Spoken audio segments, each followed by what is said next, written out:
Hi guys, this is Macoy and welcome to another episode of Clutch.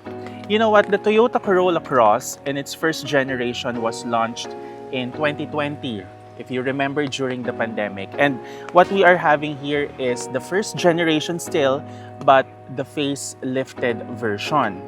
Now, the Toyota Corolla Cross is one of the important nameplates for Toyota Motor Philippines kasi ang daming sales ng Corolla Cross. And 'di ba sa katunayan kapag ka nasa SLEX ka or let's say you are in NCR or even in other provinces, you see a lot of Corolla Crosses. The Toyota Corolla Cross is essentially a Toyota Corolla but in a crossover version. And what we have here is the facelifted top of the line GRS variant. Now, how this perform on the road kaya? Let's give it a try. Tatlo ang variants ng Corolla Cross here in the Philippines, and now it's all hybrid, starting with the G, the V, and the top-of-the-line GRS. Now, what do you get exterior-wise here? Of course, you get 18-inch alloy wheels, but it is wrapped in Michelin Primacy 4 tires. But what you're going to love is the 2-beam LED front headlights, but also sequential LED turn signals. Also, meron ka pa ring fog lamps dyan. Pero syempre, di ba pag tinignan mo sa unahan, it looks aggressive. It looks sporty than the V and the G variants. I also like the design of the alloy wheels. You have a black gloss side mirror dito. And also black roof that exudes sportiness and mas iba siya compared to the other variants of the Corolla Cross. Now, dito naman sa likod, smoke LED tail lamps, clear na yan ngayon, and iba na rin yung hybrid badging niya. Before kasi ang Toyota ang ginagamit yung hybrid mismo na badging, but now it's called HEV. And syempre, meron ka ring GR Sport badging dito. Now, for the tailgate, it is powered tailgate, so it's easy to put stuff here sa loob. And syempre, kung may mga groceries kayo, mga maleta na ilalagay, walang ka-problema dyan. Now, what do you get? Syempre, you have spare tire. Sa iba kasi walang spare tire eh. Tire repair kit lang. Pero dito meron siyang spare tire. So, I think that is a plus, di ba, for drivers na who want peace of mind. But tire repair kit, okay lang din naman. Basta, kung magpapalit kayo ng gulong, dapat marunong tayo magpalit ng gulong. Okay, now let's go inside. Dito naman sa loob ng Toyota Corolla Cross na top of the line, you get all the gizmos na kailangan mo. Well, kaya nga siya top of the line kasi, kumbaga, pagdating sa interior design, talagang eto na yung fully loaded na tinatawag. Halos wala naman siyang pinagbago sa itsura ng interior from the first generation pre-facelifted version, no? Nagkaroon tayo ng Corolla Altis during the pandemic. I remember that's 2021. We've had that car for almost a year. And I miss driving that car. Technically kasi, the Corolla Cross, it's really a Corolla. It sits on a TNGA GAC platform. Pero, syempre mas elevated. Kaya nga siya Corolla Cross. Now, what did you get for the facelifted GRS hybrid variant? Syempre, ganun pa rin naman, 'di ba? Wala namang pinagbago sa design dito. Pero one of the major glow-ups na napansin natin is the addition or the replacement of the old infotainment system. Now, mas malaki na yung infotainment system niya. Meron ng voice command, but also this is equipped with wireless Apple CarPlay and Android Auto. Gone is the microwave-ish design. First generation pre-facelifted. Parang Nung nagkaroon ako ng Corolla nung dati, sabi ko, bakit naman ganito yung design nung 'di ba? Para tayong mag-iinit ng ng Jamaican patty. Charing lang. But yeah, Toyota don't ever do that again. Okay, huwag nyo nang gagamitin yun. Eme lang. But now, it's all big. It's easy to understand. The infotainment screen, sometimes, it's a bit glitchy, but mapagbibigyan. Wala namang ka-problema dyan. You have wireless charger dito, and you can select 3 different drive modes. So, you have the Eco, Power, and Normal. Also, traction control off, and pwede ka ring mamili ng EV mode depending on the state of charge of your battery. Isa pa sa pangbentahe ng GRS is the panoramic moonroof. Social. Diba? All the way from the driver front hanggang sa rear seat. So, kung gusto mo ng sunlight, gusto mo maarawan, hindi siya nabubuksan talaga at all the glass. It's just panoramic moonroof.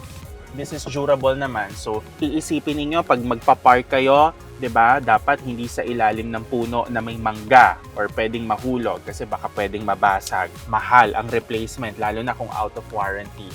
Now, let's close this. Another change that you will see here is the full digital display of the instrument gauge cluster. Full digital na po yan. Dati kasi, it's analog na may konting digital, but this time, it's full digital. The analog ones, you will see it sa G and V variants. Okay? You only have the digital sa GRS. 360-degree camera. Oh, diba? Kitang-kita. Okay. To the left, to the right, to the back, to the front, to the rear. Okay. What else do you have? Siyempre, typical 2-cup holders, 'di ba? Auto brake hold, tapos meron ka rin namang maliit na espasyo dito kung maglalagay ka ng mga resibo. And your seats are so comfortable, no frills. You have the GR stitching dito. How about sa likod? For a 5'11" gay guy. Let's see. Dito naman sa likod ng Corolla Cross, siyempre 5'11" tayo, malaking bulas. For me, the sitting position, parang nabababaan lang ako.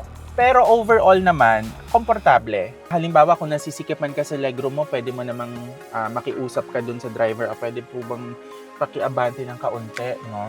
But what you're getting here, syempre, komportable yung seat kung ano yung kinomportable sa harap. Ganon din dito sa likuran. You also have 2-cup holders here.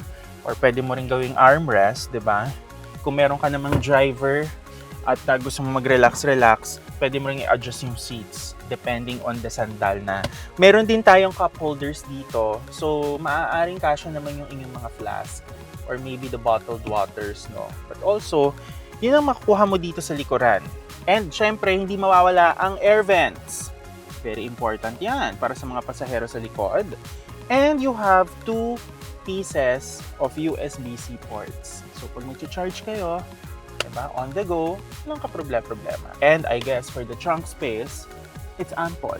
I mean, kung eto naman ay pang-araw-araw mo at 3 lang naman kayo sa bahay or 4, diba? Hindi mo naman kailangan ng malaking espasyo sa likuran, walang problema. Ngayon, ano kayang feeling kung i-drive natin to? Let's go.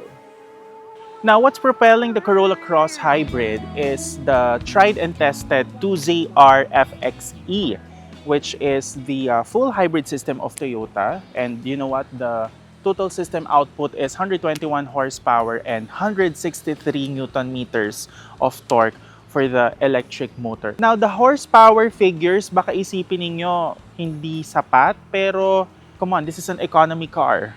It does the job pretty well. So, what's the better way to understand this car even more is to drive it. Let's go.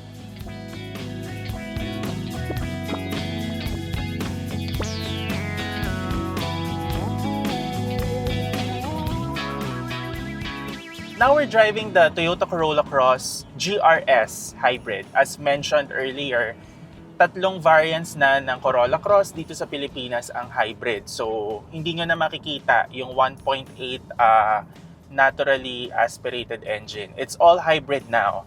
And you know what? Toyota has been leading the promoting hybrid electric vehicles in the country for quite some time, even with the introduction of the Prius. And now, you have the extensive lineup of hybrids. Focusing on the Toyota Corolla Cross, I must say that driving this for 7 days, it's a no-frills, easy to drive, easy to own kind of crossover.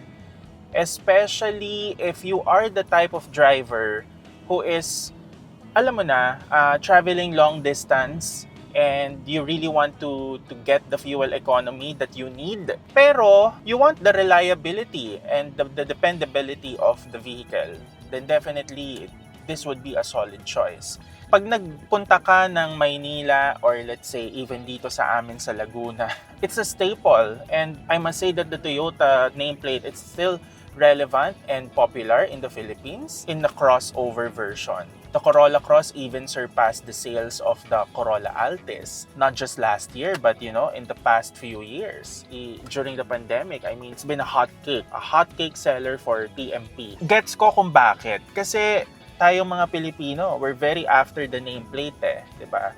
We're very after the familiarity of the nameplate. So definitely, this is a good choice for you. The driving behavior of the Corolla Cross GRS, magkaiba kumpara sa G and V variants. The suspension of this one, it has the McPherson strut in the front and then torsion beam dito sa likuran, but it's GR tuned. So it is more inclined for sporty driving, but this is the kind of car na hindi mo naman iwawas-iwas sa corners, no? At the end of the day, this is still an economy hybrid car. If you want the performance, of course, you should get the Corolla GR or the GR Corolla or the GR Yaris, diba? You should go for that, or even the GR86. The suspension, it's compliant, diba? Very Toyota-like, soft, supple, the bumps, halos hindi ko naman maramdaman, and the tires are doing its job pretty well in terms of suppressing the NVH. This is wrapped in Michelin Prima C4, so it is known for a grand touring tire, and fuel efficiency focus to. So it doesn't have the pilot sport that you would see on the Corolla Altis. It's really different. Fuel economy, it's stellar. Driving this on the highway, I got about 24 kilometers per liter. That's quite impressive. Especially, I live in the south. So, kapag bumabiyahe ako, talagang importante sa akin yung good gas mileage. But you know what? In the past months, especially when the Christmas rush is happening, talagang di mo maiwasan kahit saan ka magpunta, traffic talaga. But that's something that you would appreciate when you're driving a hybrid electric car. Siyempre, you want the fuel savings. At the same time, gusto mo na matipid and walang coding, no? Speaking about the three variants of the Corolla Cross, mapapaisip ka, ano ba talaga yung mas gusto mo? Do you want the base variant, the G, the mid variant, V, or you want the top of the line GRS? Now, if you have money in the bank and you have money to spare pa, and you want to go top of the line, this would be a sensible choice kasi all the gizmos, you get it diba? You have the panoramic moonroof, your instrument gauge cluster, it's all digital. Siyempre, you have blind spot monitoring. All the Toyota Safety Sense features are all here in the GRS. You don't get the TSS or the Toyota Safety Sense sa base variant, which is the G. Pero in terms of gaan, mas magaan i-drive yung G kasi base variant yun But this one kasi it's fully loaded. Kumbaga sabi nga nila, full option. Talking about the hybrid powertrain of Toyota, you know naman this is something that Toyota is not juvenile, di ba? Matagal na nilang ginagawa tong hybrid na to.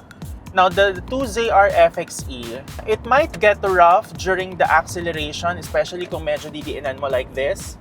Diba? So medyo may ganun lang konti, may drone effect, but when the battery is 80% charged, that's something naman na papatawarin mo na. Diba? Hindi mo na masyadong iisipin. At the end of the day, you get the best of both worlds. You get the practicality of a crossover, you get the reliability and dependability of the brand that you're driving, the fuel savings because this is a hybrid. Now, the question for you here is, you have 1.948 million pesos. But of course, meron din kasing mas mura pa, which is the G variant at about 1.5 million 12 pesos. And malaki ang, I think meron ding mga promos ngayon ng Toyota wherein you can get up to 200,000 pesos discount. That's only applicable until December 31. So, that's something to think about, no? Pag-isipan ng maigi kung okay ka na ba sa top of the line, pogi tignan, maangas, 'di ba? Malakas ang dating sa kalsada, or mas gusto mo ng incognito with the base variant. The decision is yours. But for me, if you're going to ask me, this is a straightforward crossover. Walang kaabog-abog, 'di ba? Napakasimple, reliable, matipid. If you have the budget, if you have the parking space, this is a solid choice. Thank you for watching.